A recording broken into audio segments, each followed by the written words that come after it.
विक्रमराजे, तुमची ही इच्छा आम्ही आधीच पूर्ण केली आहे. फक्त आम्ही हे कोणालाही सांगू शकत नाही.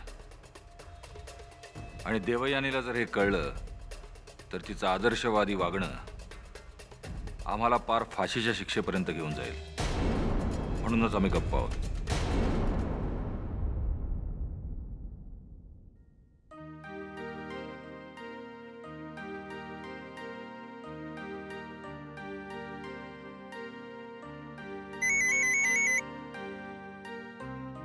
हा बोल केतकी.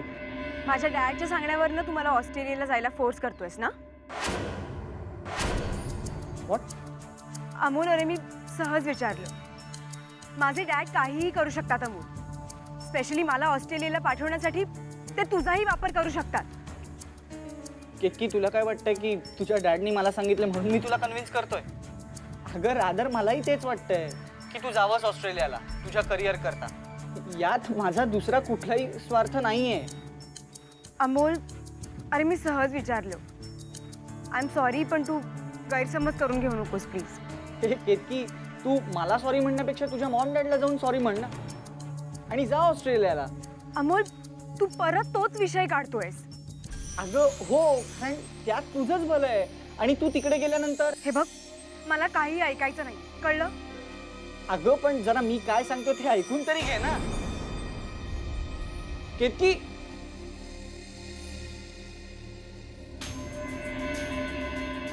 देवेन, तब्येतीची काळजी घे आणि रोज फोन करीत जा. या वातावरणात तुला खूप छान वाटेल. निसर्गाच्या सान्निध्यात राहशील ना? येऊ आम्ही? हो सायमा.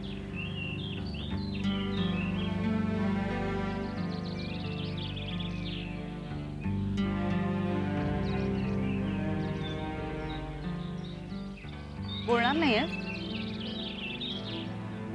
बघ. म्हणजे 15 दिवस नाहीये मी.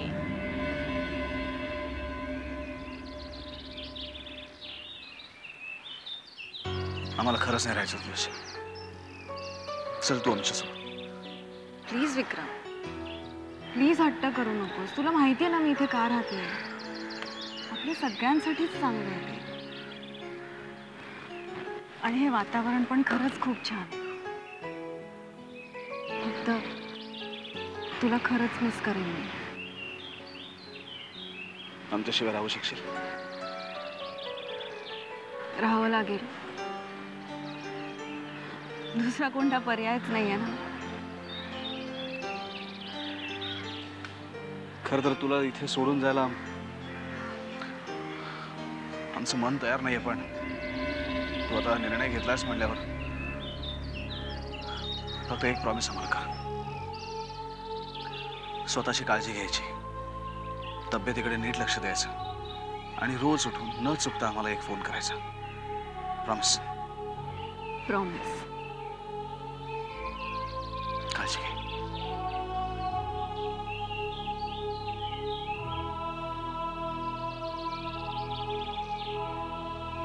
बाय. बाय.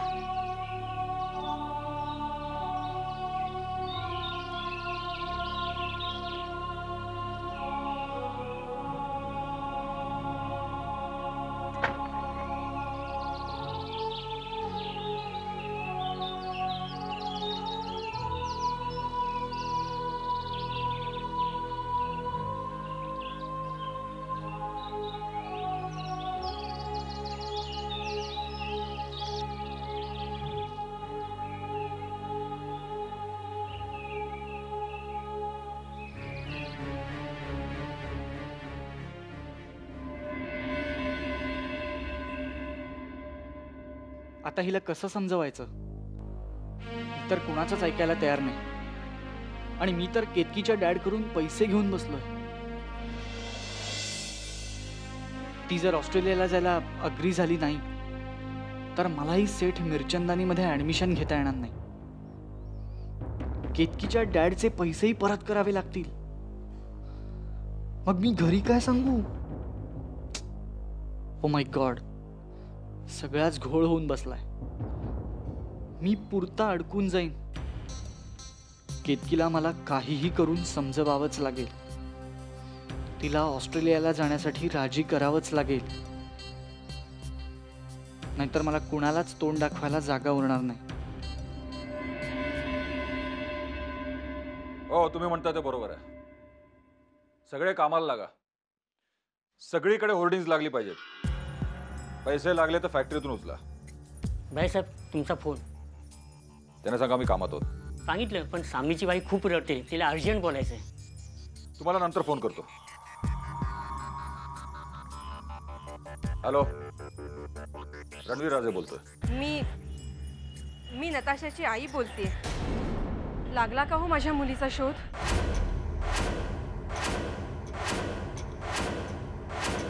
नाही, अजून तरी नाही लागला, पण आम्ही सांगितलं शोध घ्यायला. माझी ना हळूहळू खात्रीच होत चालली. माझ्या मुलीचं नक्कीच काहीतरी बरं वाईट झालं असणार. हे बघा, तुम्ही समजता तसं काहीच झालेलं नसणार, कारण माझ्यापर्यंत तरी तशी कुठलीच बातमी आलेली नाही. नताशा आमचा एकुलता एक आधार आहे. तिचंच बरं वाईट काही झालं तर आम्ही काय करणार? मी माझ्या आजारी मुलाला घेऊन कुठे जाणार? कोणाचं दात ठोठावणार? सांगा ना साहेब. हे बघा, तुम्हाला पैशांची गरज लागली तर आम्हाला सांगा. नताशा आमच्या कंपनीत एम्प्लॉई होती. अशा वेळेस तुमची मदत करणं आमचं कर्तव्य आहे. नाही साहेब, नाही. माझ्या नताशाच्या जीवाची किंमत तुम्ही पैशात करू नका. अहो, पैशाने दवा दारू खरेदी करता येते, पण आधार नाही. अहो, माझी मुलगी माझा एकुलता एक आधार आहे. तेवढा मला मिळवून द्या. खूप उपकार होतील तुमचे. खरंच साहेब, खूप उपकार होतील तुमचे माझ्या. साहेब, मी सतत चिंतेत असते तिच्या. जीव खूप घाबरतो हो माझा. कुठे असेल माझी मुलगी? काय करत असेल? हे बघा, तुम्ही प्लीज शांत व्हा. आम्ही लवकरात लवकर तिला शोधण्याचा प्रयत्न करू. हे बघा, प्लीज शांत व्हा सांगितलं ना.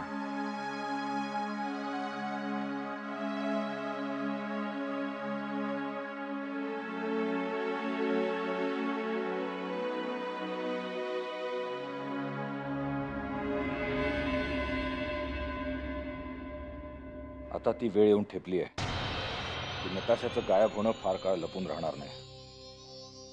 एक ना एक दिवस सर्व जगासमोर नताशाबद्दलचं सत्य उघडकीस येईल. नताशाच्या आईलाही आता नताशाच्या जीवाचं बरं वाईट झाल्याची शंका येऊ लागली आहे. हे प्रकरण आता लवकरच उजेडात येईल. आम्हाला आता खूप सावधगिरीनं वागलं पाहिजे. खूप सावधगिरीनं.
साहेब आले. नमस्कार साहेब. नमस्कार. बसा.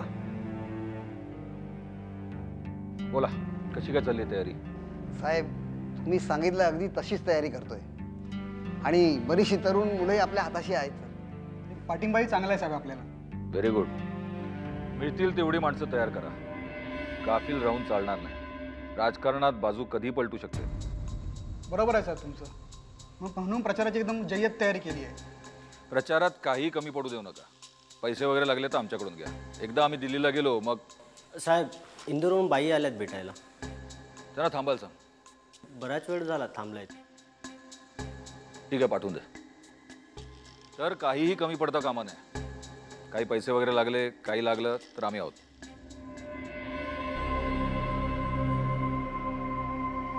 या तुम्हाला साहेबांनी बोलवलंय.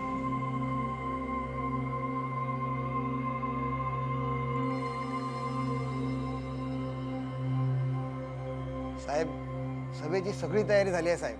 आणि युवा कार्यकर्ते सगळे येणार आहेत. हो, चांगलं आहे, चांगलं आहे. बरं आता या तुम्ही. येतो साहेब.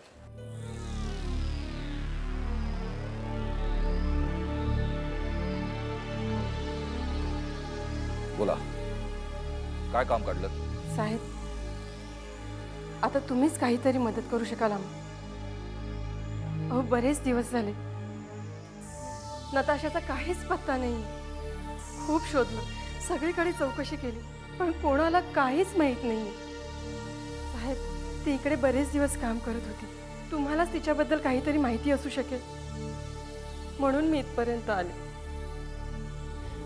साहेब, काहीही कर, पण माझ्या नताशाला शोधून काढा.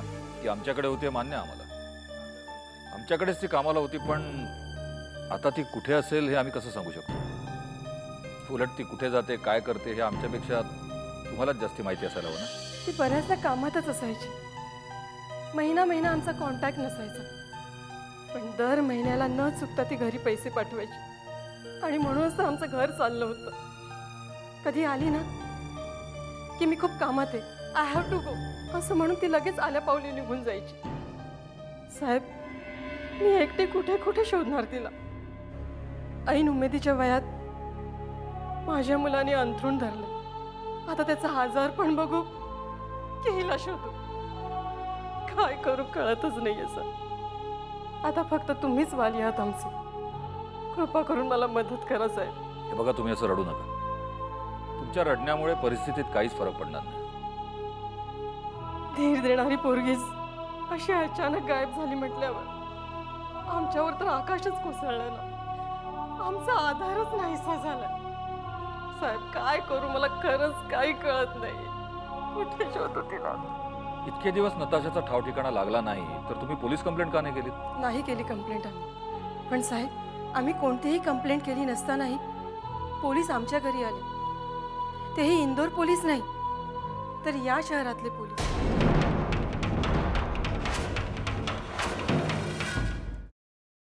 अभिलाषा, डबा अजून इथेच पडलाय.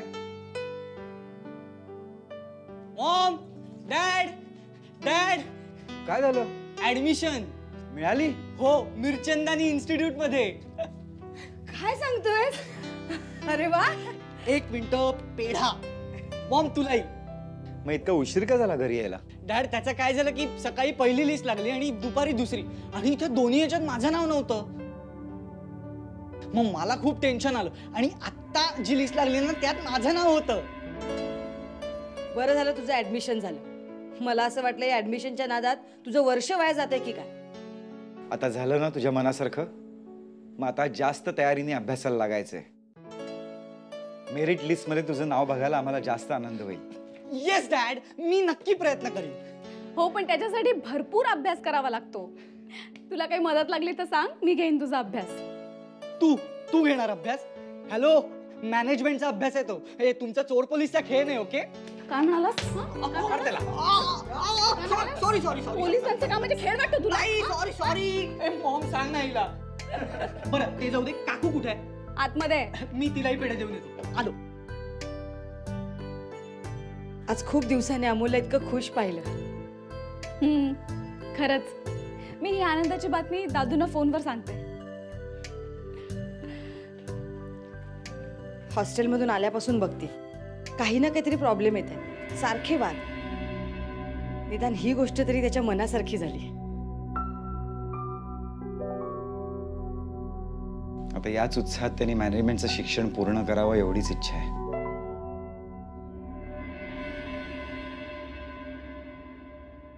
या शहरातले पोलीस तिकडे इंदोरला आले होते. मग त्यांनी काहीतरी माहिती दिली असेल तुम्हाला. काय बोलले ते? दिली ना माहिती, पण पोलिसांच्या बोलण्यावर माझा अजिबात विश्वास नाही. काही नको नको ते बोलत होते. म्हणाले नताशाने कोणाला तरी मारण्याची सुपारी दिली आणि नंतर स्वतःच गायब झाली. अहो, माझी पोरगी असं काही करणार नाही. साहेब, नताशाला वाचवा. मी तुमच्या पाया पडते, पण नताशाला वाचवा साहेब. मी आणि माझ्या मुलांनी आता कोणाचं तोंड पाहायचं? कोणाकडे जायचं? नताशा हा एकच आधार होता आम्हाला साहेब. साहेब काही करा, पण माझ्या नताशाला वाचवावं, कुठून तरी शोधून काढा. तुम्ही असे रडू नका. तुम्ही या आता, आम्ही शोधू तिला. खरंच तुम्ही या, विश्वास ठेवा आमच्यावर. साहेब खूप उपकार होतील तुमचे आमच्या. एका आईचा आशीर्वाद लाभेल तुम्हाला.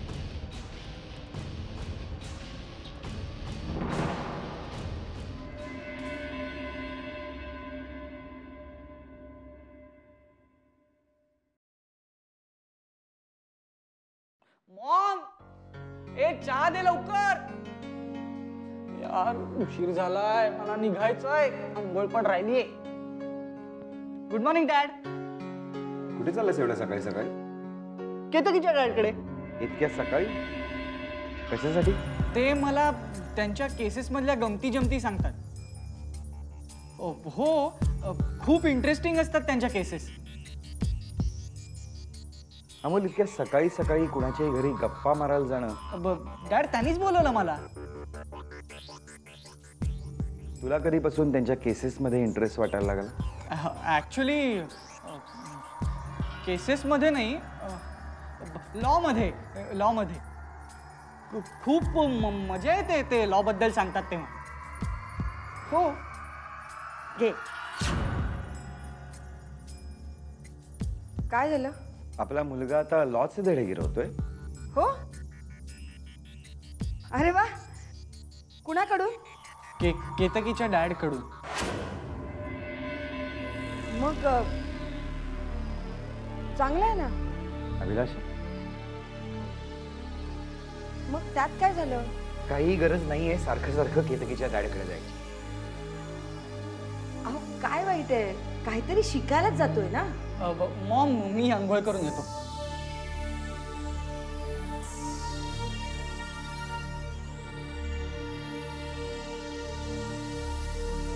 असं काय बघताय? तिकडे जाऊन काहीतरी चांगलं शिकेल ना. आज ना उद्या त्यालाच फायदा होईल त्याचा. आले आले.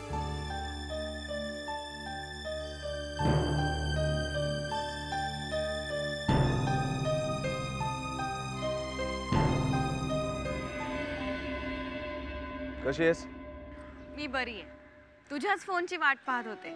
सॉरी, कामाच्या गडबडीमुळे आम्ही तुला फोन नाही करू शकलो. कशी आहेस तू? मी काय करणार, आचार्यजींच्या आज्ञेचं पालन करते. योगा करते, ध्यान करते आणि भरपूर आराम करते. आणि या सगळ्यामध्ये तू आम्हाला मिस नाही करत आहेस? आमची आठवण नाही येत आहे? विक्रम, तुला मिस करण्यासाठी तुला विसरायला हवं ना. तू तिथे असलास ना तरी सतत तुझाच विचार माझ्या मनात सुरू असतो. तू कुठे असशील, काय करत असशील, नीट खाल्लं असशील की नाही, सतत. देवयानी, आमची काळजी करणं सोडून दे. स्वतःची काळजी घे, लवकर बरी हो, आणि आचार्य तुला लवकरात लवकर इकडे येण्याची परवानगी देवत, एवढीच आमची इच्छा आहे. विक्रम, मला ना तुला एक धक्का द्यायचा आहे. अजून एक धक्का? आता 15 दिवस तू आमच्यापासून लांब आहेस. हा एक धक्का आम्ही आत्ता कुठे पचवू शकतो, त्याच्यात अजून एक धक्का. उद्यापासून मी तुझ्याशी बोलू शकणार नाही. काय म्हणालीस? बोलता येणार नाही? अरे तू आम्हाला भेटायची बंदी घातली आहेस, आता बोलायची सुद्धा बंदी? नाही नाही, तसं नाहीये. उद्यापासून मी मौन व्रत धारण करणार आहे. देव्यानी, आता आम्हाला असं वाटायला लागलं ना की आचार्यांच्या आश्रमात राहून तुझी तब्येत सुधारणार आहे, पण आमची मात्र तब्येत बिघडणार आहे. एवढा काय अपसेट होतोस विक्रम? अरे मौन व्रत धारण केलं ना की मन शुद्ध राहतं, मनाची एकाग्रता वाढते आणि मनशांती मिळते. ओके ओके, आचार्यांना सांग की फक्त आमच्याशी बोलण्याची परवानगी द्या, बाकी तू कोणाशी बोलली नाहीस तरी चालेल. तू एक काम कर, तू पण मौन व्रत धारण कर, म्हणजे तुझंही मन शुद्ध राहील. आमचं मन शुद्ध करण्याची गरज आम्हाला वाटत नाही देवयानी, कारण आमच्या मनात तू आहेस, आणि जिथे तू आहेस ना ती गोष्ट अपवित्र असू शकत नाही. तुला पाहिलं कीच आम्हाला खूप प्रसन्न वाटतं. आता तू आचार्यांना सांगणार आहेस का आम्ही फोन करून सांगायचं आहे?